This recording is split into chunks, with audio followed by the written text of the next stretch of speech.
With Glenda Web. Good morning. If you think the only bad weather we have to be prepared for is a hurricane, then you're not prepared. Did you know that Alabama is considered one of the top 10 tornado-prone states in the country? Well, today on the Newsline, our guest will talk about the severe weather we can expect around here and how we should prepare for it. That's later on Dayside, but first our news.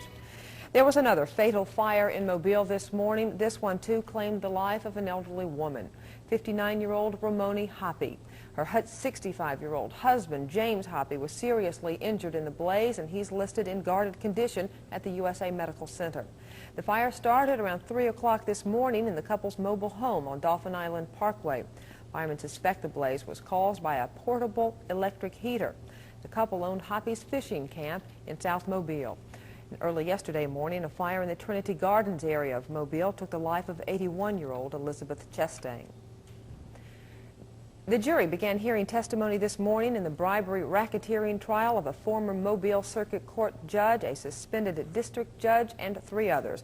The government called on a clerk of the Circuit Court to try to establish a pattern of case fixing by former Judge Elwood Hogan, District Judge James Sullivan, Attorney Willis Holloway, and the 2 other defendants. This was the first of what could be hundreds of witnesses who have been named to testify. The trial is expected to last at least 6 weeks. The government of Lebanese President Gemayel is falling apart, and Beirut newspapers are reporting that Gemayel is willing to make bold moves to hang on to power. As the Muslim rebels fighting to overthrow the government tighten their hold on Beirut, the paper says Gemayel is willing to drop his troop withdrawal pact with Israel. That is a demand of Syria and Muslim leaders. Israel warns if the accord is dropped, its troops will stay in Lebanon.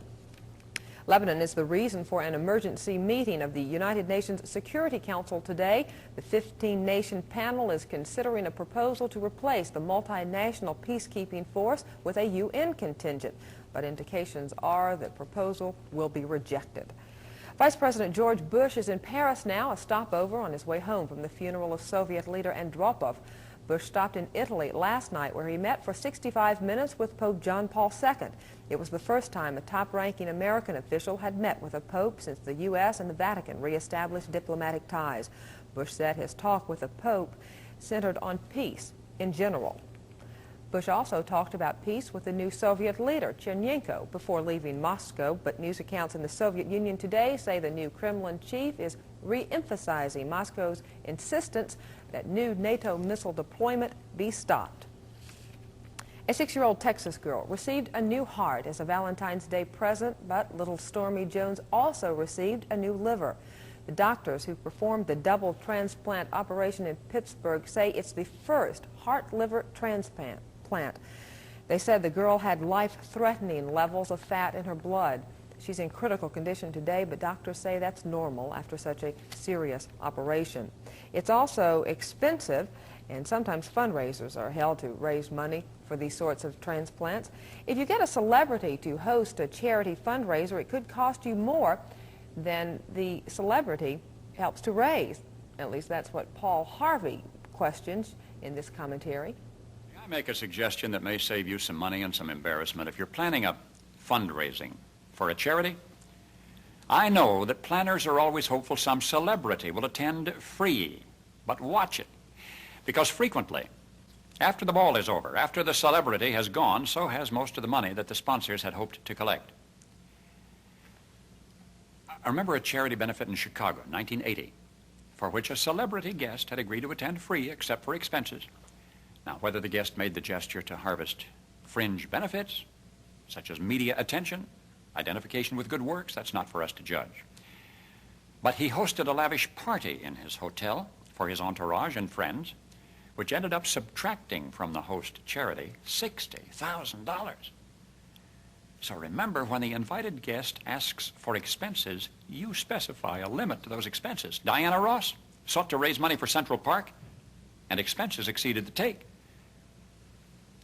The other night in Tacoma, Washington, Sammy Davis Jr. and others appeared at a charity doings in the Tacoma Dome, took in $71,000. The only thing is expenses totaled $97,000. Celebrities, remember, even when they perform free, it costs a lot of money. Good day. Some lawyers want to allow pot smoking, and the government may disallow cigarette smoking. We'll have the stories next, and more news.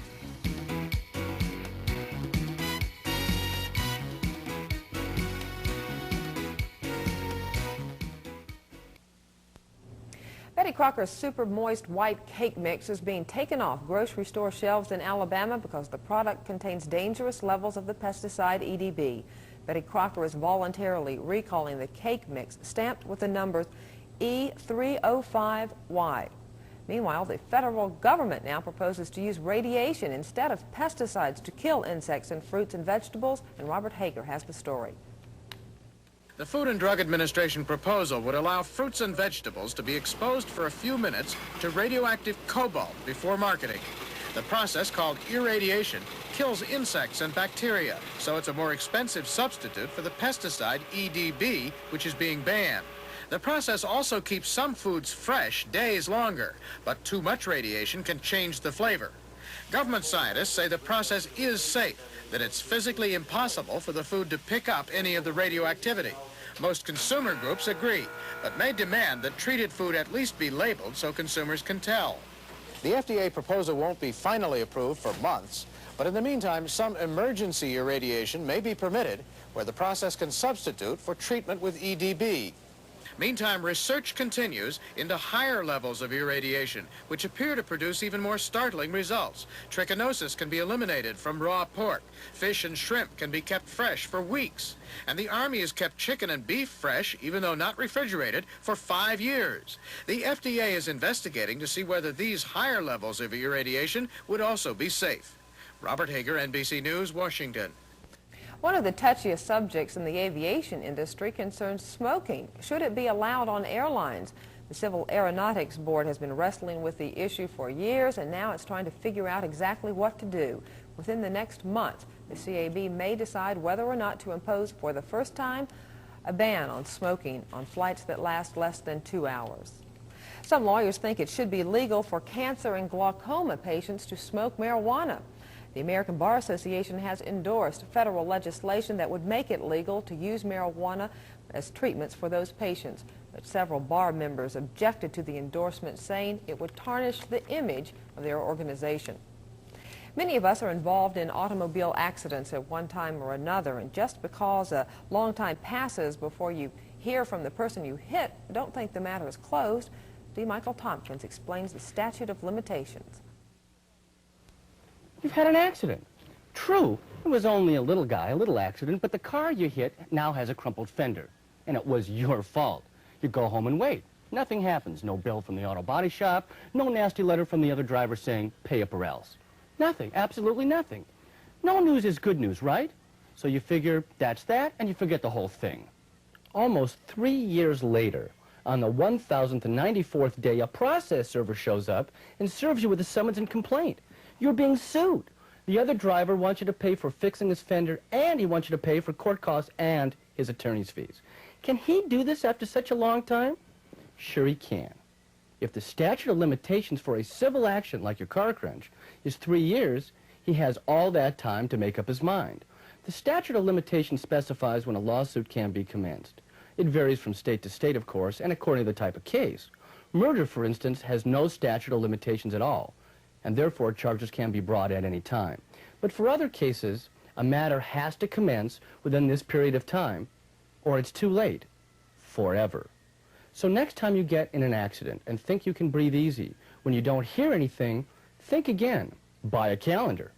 Find out when the statutory time will elapse. Check off the days. Then, and only then, can you relax. This is D. Michael Tompkins, attorney at law. Next on the Newsline, predicting the unpredictable. My guest is from the National Weather Service, and he'll have some advice on how you can prepare for violent weather, which may be ahead of us this spring. Call 770-9225 with any questions you have about the weather next.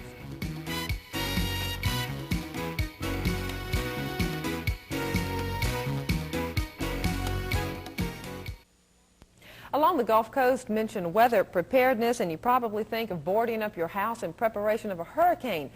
But hurricanes only threaten us a few months out of the year, and then at least we have a few days warning that they're coming. Well, tornadoes, on the other hand, occur year-round, and the warning time is often just a few minutes.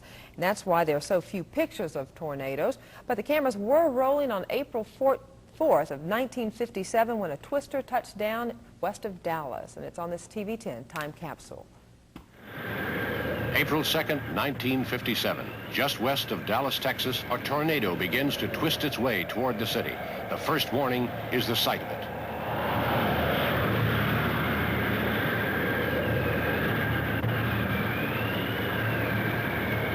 At 4:20 p.m., it hits. Within 30 minutes, the Dallas tornado has left behind it a path of destruction 21 miles long. Property damage is estimated in the millions. 10 people are dead, over 400 injured. Well, closer to home, remember the tornado that struck in Bay Minette February 10th of '81? Here's a look at some of the damage it caused. Hardest hit was the Bay Minette Middle School. The twister struck while class was in session and 48 students were injured. Water and gas to Lake Forest were cut off, and power was out all over Bay Minette. The storm caused flooding and lightning all across the coast. Here's the man who tells us when the bad weather is approaching. Ray Barnes is meteorologist in charge of the National Weather Service in Mobile. But you brought us such beautiful weather today. We really don't need to worry about tornadoes, do we? Well, yes, we do. But it is a lovely day out. Of course, this weekend we did have the, I guess, just a good indication. Just this past weekend, the weather was terrible. Tornado watch for, I guess, west of us. We're kicking off the preparedness week, and it started on Sunday. We got a little taste of it, and I'm quite sure we'll get a taste of it again tomorrow. We're forecasting thunderstorms again tomorrow. Oh, no. Well, I thought you brought us this beautiful weather.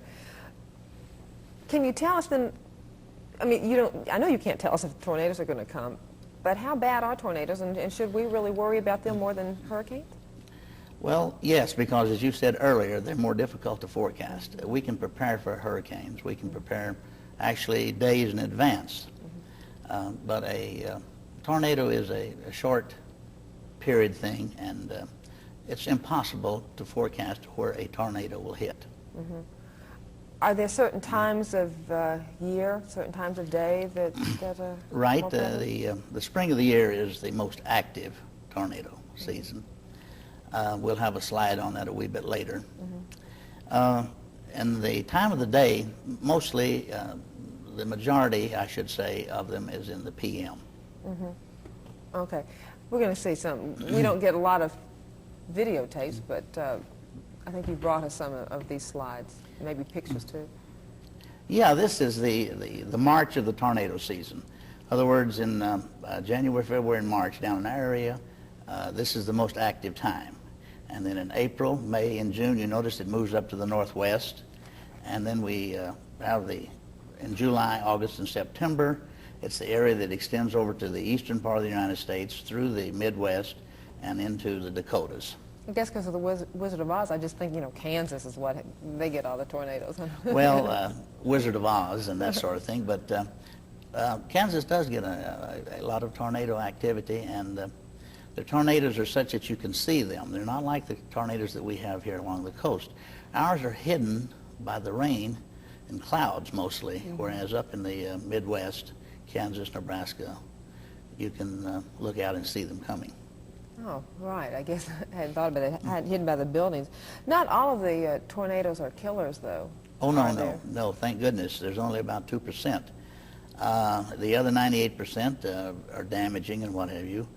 We have three types. We have the small tornadoes, and we have the strong. And this is the weak tornado here, and it's very difficult to forecast this because it stays on the ground a very short time. And ordinarily, we don't associate this with many deaths. This is the type we really have. The weak one is the kinds that we have along the Gulf Coast. When you get inland, you start picking up the strong and the violent type. Now, the strong is the middle category, and there's winds up to maybe 200 miles an hour, and this would certainly be destructive, but it is not the killer. This is the killer here. This is the one that kills, 95% of the people, I suppose, and this is the kind you associate with the one that hit in Dallas, as you showed in '57, and this is the kind that hit in Birmingham a couple of years ago.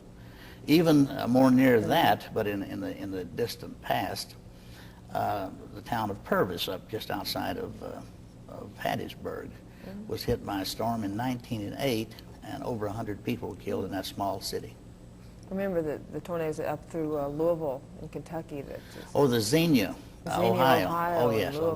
that was really a tremendous outbreak, and massive damage and a lot of loss of life. But that would have something about being inland. You know, I mean, of course, the hurricanes we know build up strength in the water. Then the tornadoes might start roaring across the country. Right. Well, the best I could describe this is why we have weaker storm. Now I'm talking about the immediate Gulf Coast. I'm not talking about 60 or 70 miles inland.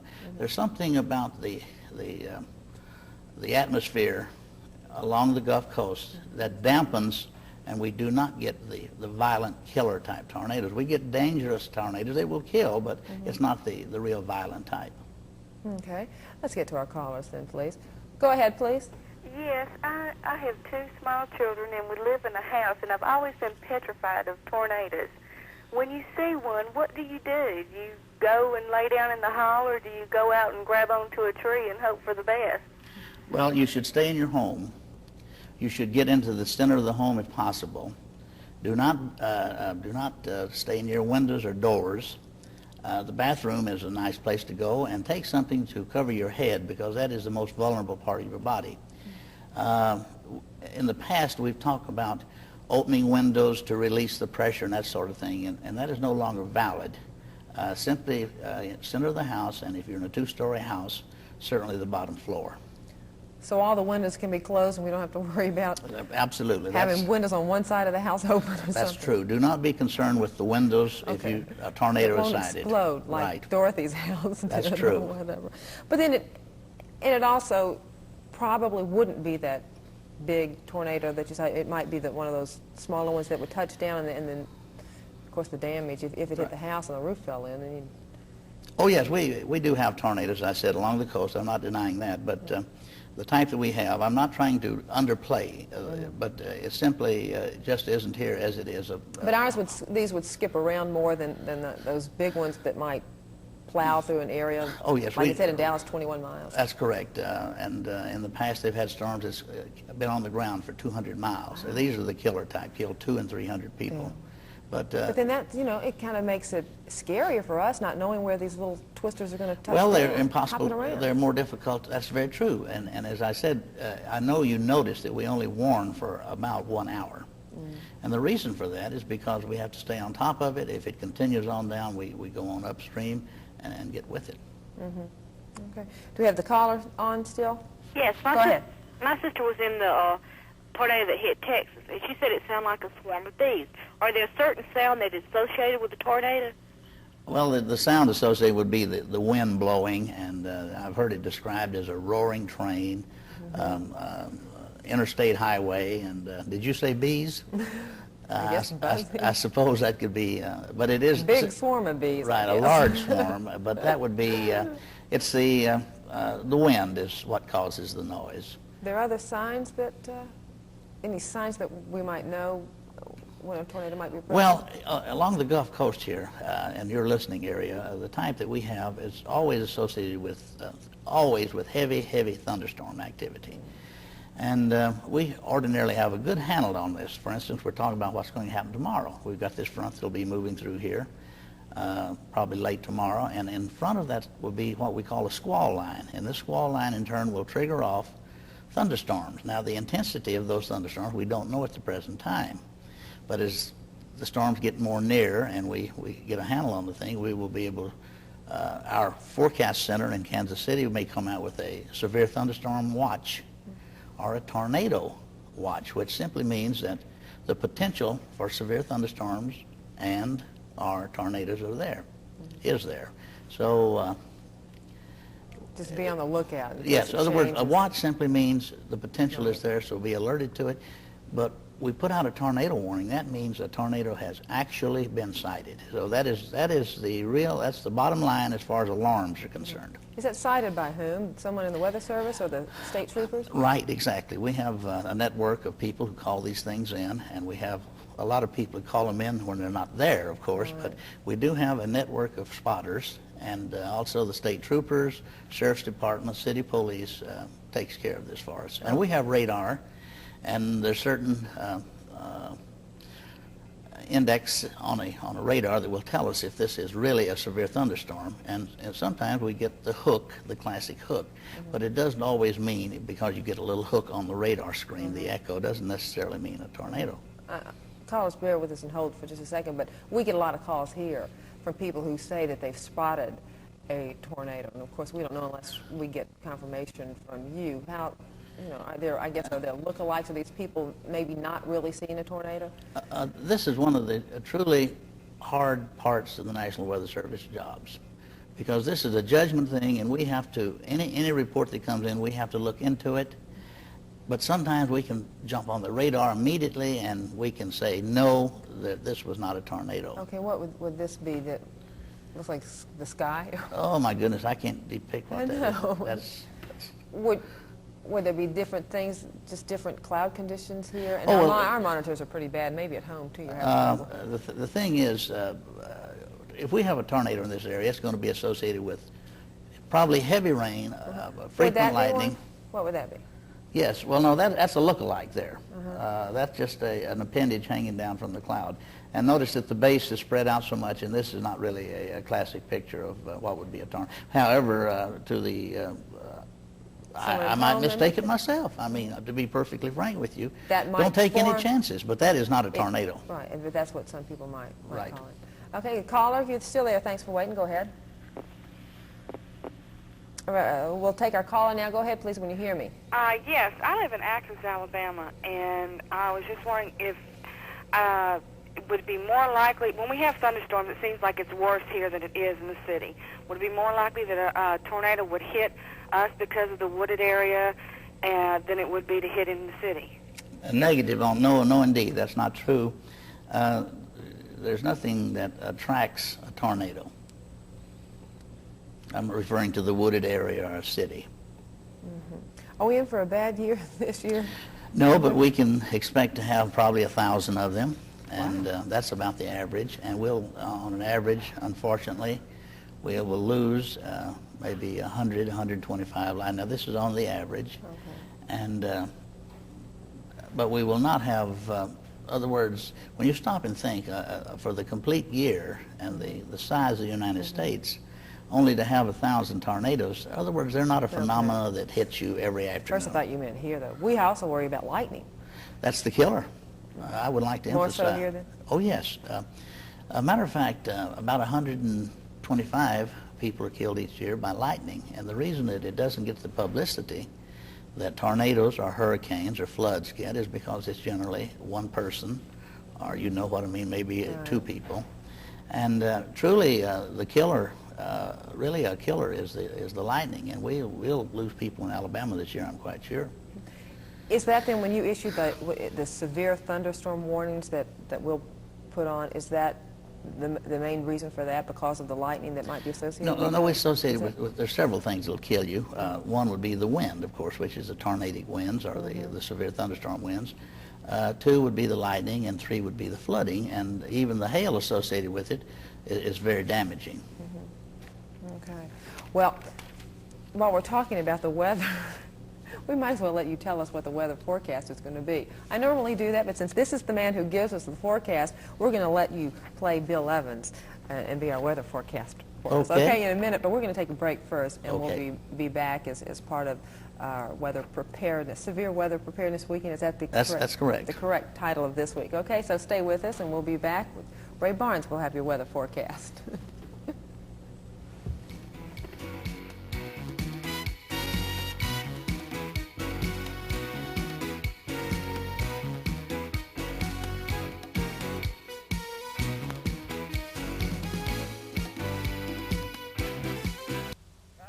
We'll have a little fun now. I don't ever admit that I know a whole lot about the weather, but this man does.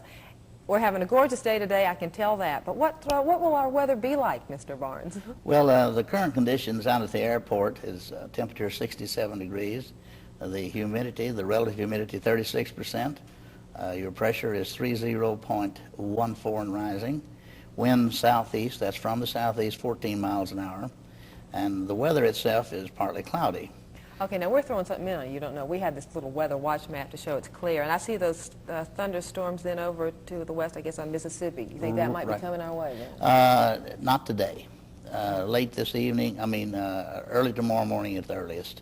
So let's go with fair and mild the rest of the day. I should get around 70 this afternoon. Tonight, mostly cloudy with a 50% chance of showers. This will be from midnight on, I would think. Low temperature, mid-50s. Tomorrow, high in the low 70s.